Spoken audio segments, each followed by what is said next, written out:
Alright guys, welcome to this page of the notes, and sometimes what's going to happen is when it comes to multiplying nth degree radicals, it's going to be FOIL, right? We've seen FOIL show up several times here in Algebra 2, and here's yet another time when you're going to run into FOIL. You're given two binomials, but those binomials happen to contain radicals.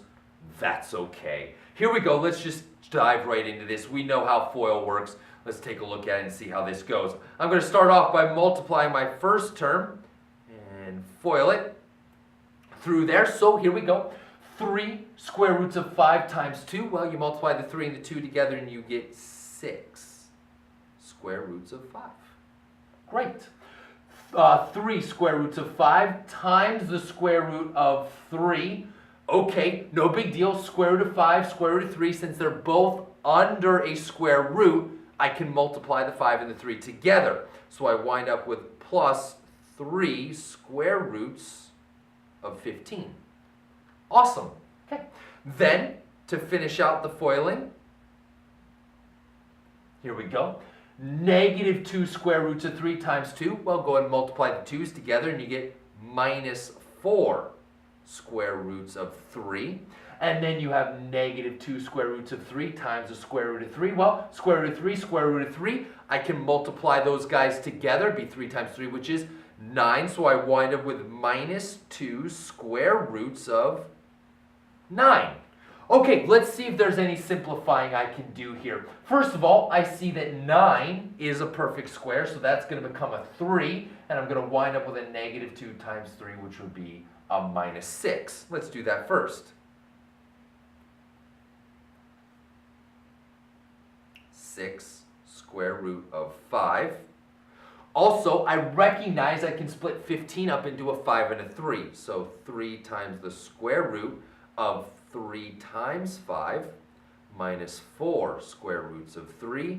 And then I got that minus 6 back there, right? Square root of 9 is a 3. Negative 2 times 3 would be a negative 6. Okay, here we go. Do we have any like terms? Well, the indexes need to be the same. 2, 2, 2. Awesome. But the radicands also need to be the same. I have a 5. I have a 5, but it's multiplied by a 3. So those aren't the same. I have a 3, and I have a 3, but it's multiplied by a 5. And so those aren't the same. And no, there are no like terms. And so you are done.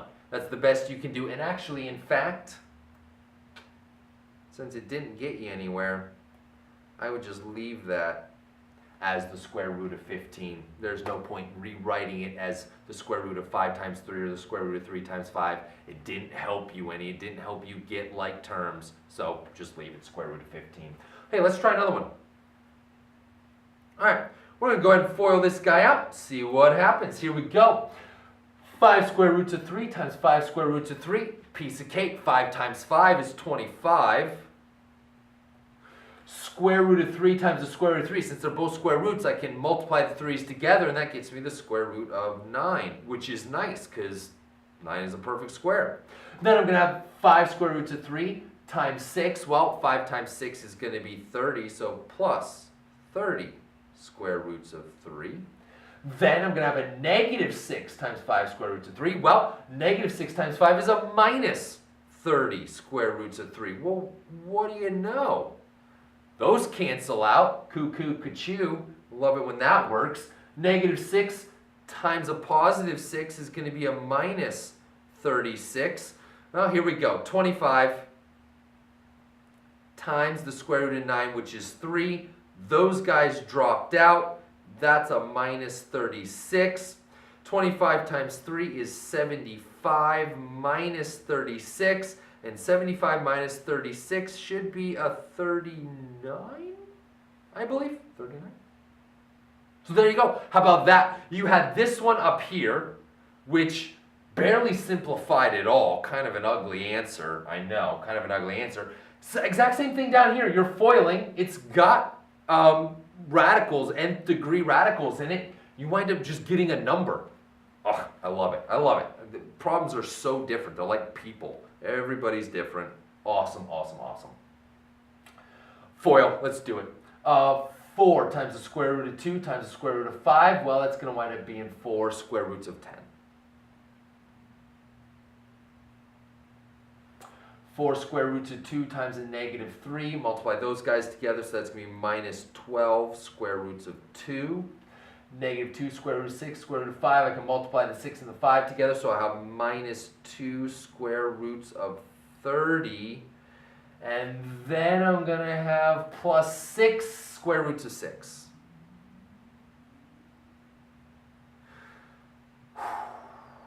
Let's see, what can we do here? Boy. Well, the indexes are all the same. That's awesome. There's nothing I can do with the square root of 2. I can split a 6 up into a 3 and a 2, but that still wouldn't make them like terms. I can split a 30 up into a 3 and a 10, but that still wouldn't make these like terms. So there's absolutely nothing that you can do in this case. There are no like terms, and that's it.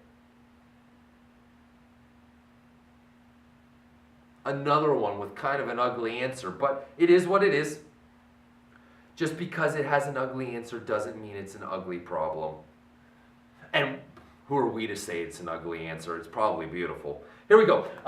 3 square roots of 5 times 3 square roots of 5. Multiply them together. That's going to be 9 square roots of 25. I like the way this one's going already. 3 square roots of 5 times 4 is going to be minus 12 square roots of 5. Look at that. 4 times 3 square roots of 5 is going to be plus 12 square roots of 5. And cuckoo, choo, those cancel out. Good stuff, good stuff. 4, negative 4, that's going to be a minus 16. Awesome, awesome. Square root of 5, or square root of 25 is 5, so 9 times 5 minus 16. It's going to be 45 minus 16, and 45 minus 16, I believe, is 29. So there's another one where you just wind up with a numerical answer after you get done foiling. All right, guys, that's it when it comes to multiplication. If you're given two binomials, foil them out. Sometimes they work out really, really nice. Sometimes they don't work out quite so well. That's okay. Whatever happens, happens. It's fine. Next page of the notes, we'll take a look at division. So head on over there and I'll meet you guys there.